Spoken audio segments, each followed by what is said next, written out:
Hey, my narcissistic abused friends and family. I'm talking today more about trauma bonding. The video I did on Monday was more informational. I wanted to get out as much factual stuff as I could. But honestly, I was thinking about it afterwards and I was just so like it's such an important issue and there's so many levels to why it impacts us so deeply, and I just wanted to get into more of an explanation and exploration of why we become so enmeshed and caught in these toxic relationships. It's after the fact, we, like myself included, I look back and I think, holy cow, like what happened to me? Why did I stay so long in regard to my romantic relationship? But then I also questioned myself with the toxic duo, my family of origin, whatever. I also think, what took me so long? So if you really think about it and you explore what the trauma bond is, what it does, it makes sense that we fall victim to this trap. So I'm going to talk more about that in this video. The trauma bond, as I went over in the other video on Monday, is when someone in a consensual relationship is being abused and they form a type of connection, romantic connection with their abuser.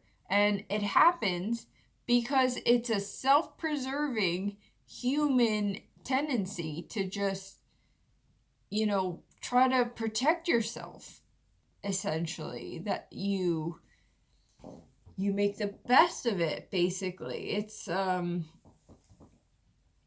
human nature kind of a thing. But I want to back up and talk about right off the bat, narcissists have no empathy. They are cold, heartless excuses for people. They're terrible, and they very deliberately, intentionally target people that are the polar opposite of them. So they love empaths. I'm an empath. People that are so selfless and are more concerned about their partner, about everyone else, than they are themselves.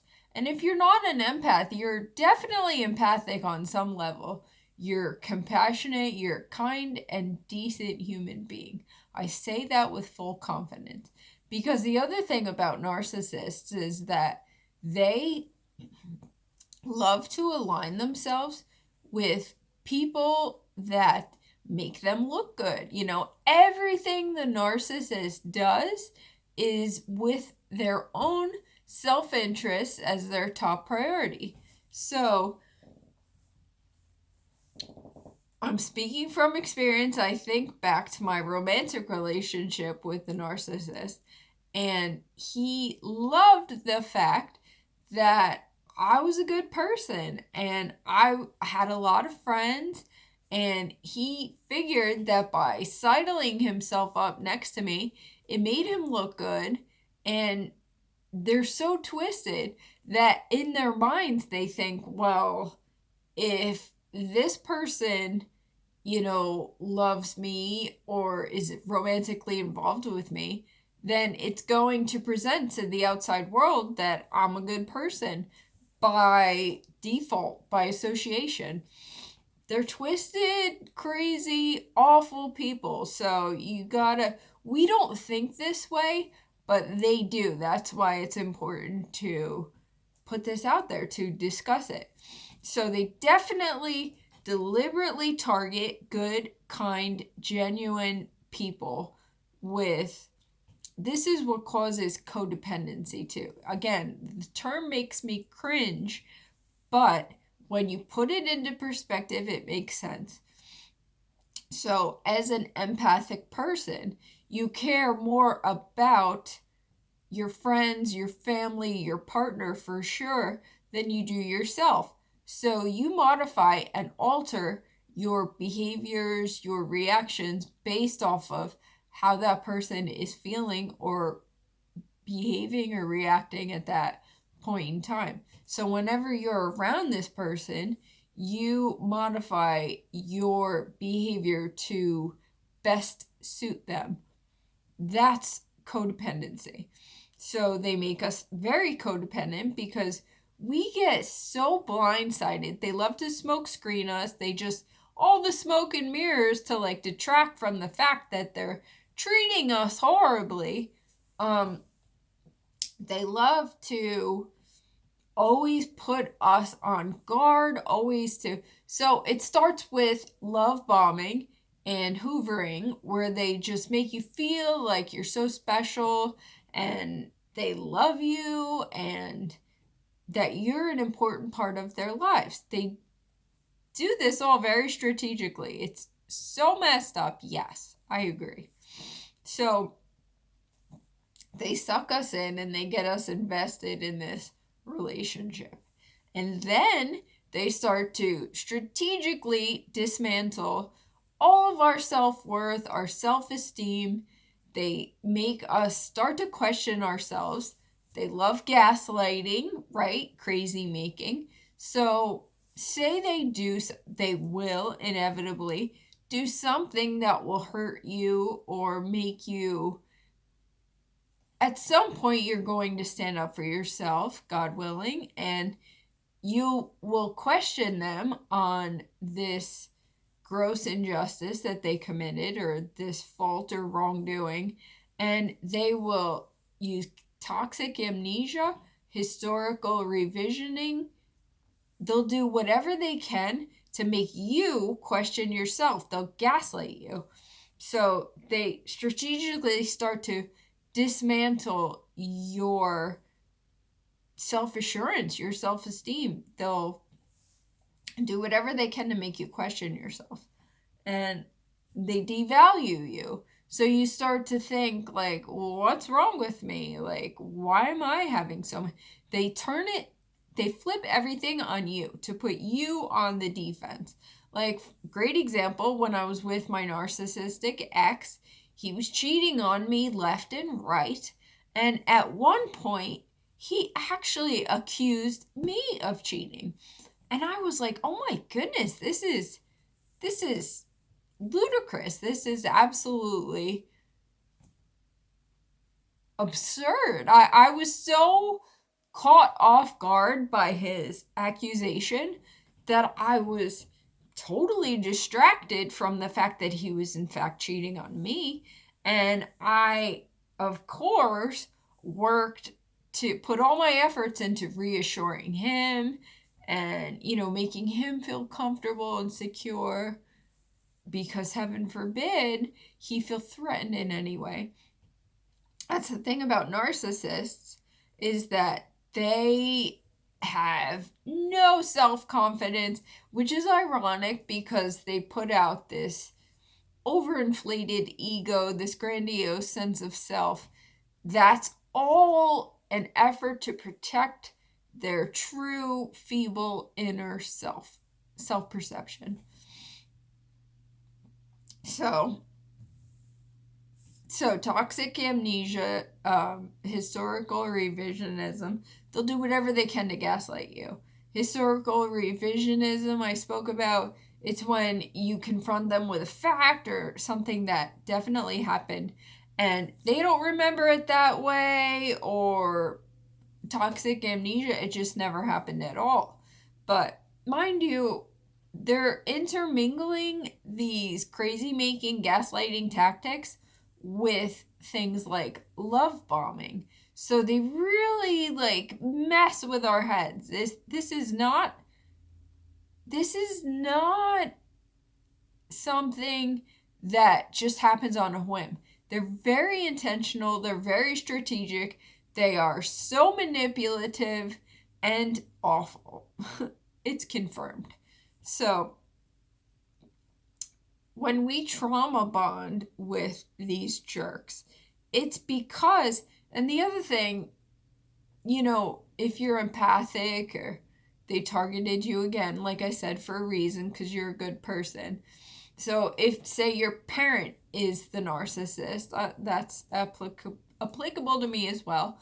So I know as the black sheep, whatever, as I was the number one target in that dysfunctional unit, and I always took it on they blame everything on you. You're always the villain, they're always the victim. So you're always trying to come up with ideas to fix the situation. As a child, we naturally do this. We always want to make our parents happy and proud of us, and that's just something that we inherently do. But then, top that with the fact that your parents are narcissists and they're constantly cutting you down and making you to feel like there's something wrong with you. So you're always like, what can I do to make this better? What can I do to make them happy? That's just something that comes along with the programming and the training that they instill within us. So I think about it, when I went to college, I was like, that was my big chance to get away, right? And I went to college, it was only like 20 minutes away from the house. I stayed there, thank God. That was like the best thing I did for myself. But I stayed there and I still went home like on weekends, and so, not every weekend, believe me, but I still went home. And I was like, what was wrong with me? Why didn't I like fly across the country or go to a different country? Or why didn't I get the heck away? It's because of the trauma bond.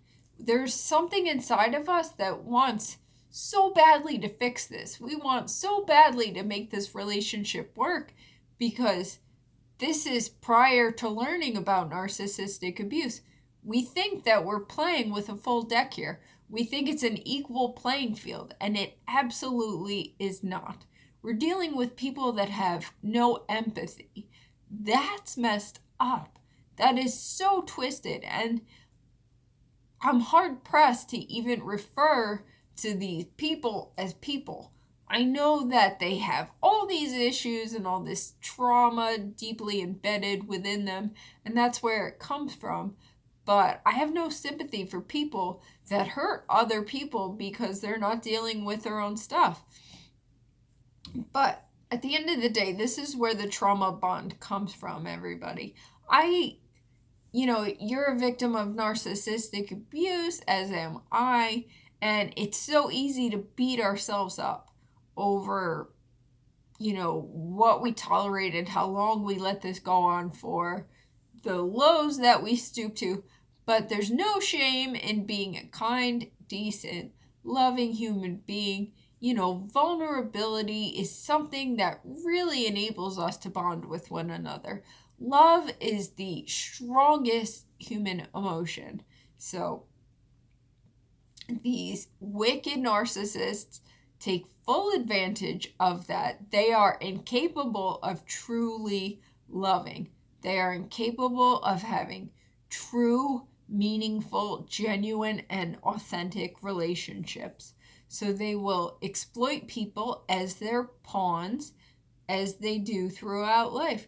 They don't have any genuine love or connections. If your parents, were the narcissists, you see this. It's easier to see it when you're not right smack in the middle of it, when you're not in the relationship. Like I see between narc mother and codependent father.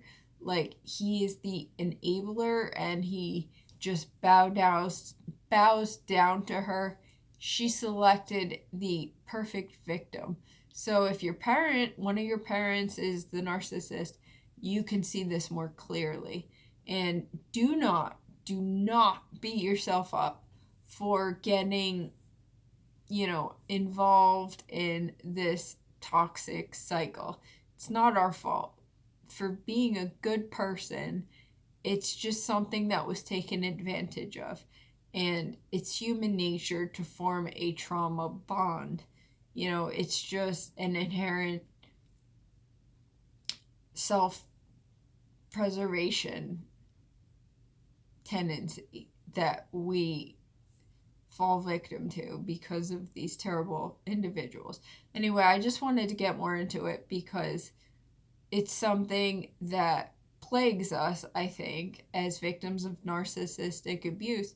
You know, we've been strategically cut down, dismantled for however long, and then we're left like, what happened? Because we've been gaslighted, crazy made, whatever, and we've dealt with this crazy dynamic with a individual that's not playing fairly. Like, we were invited to play a game that the rules kept changing and they were benefiting the narc, not us, and all the while we had no idea.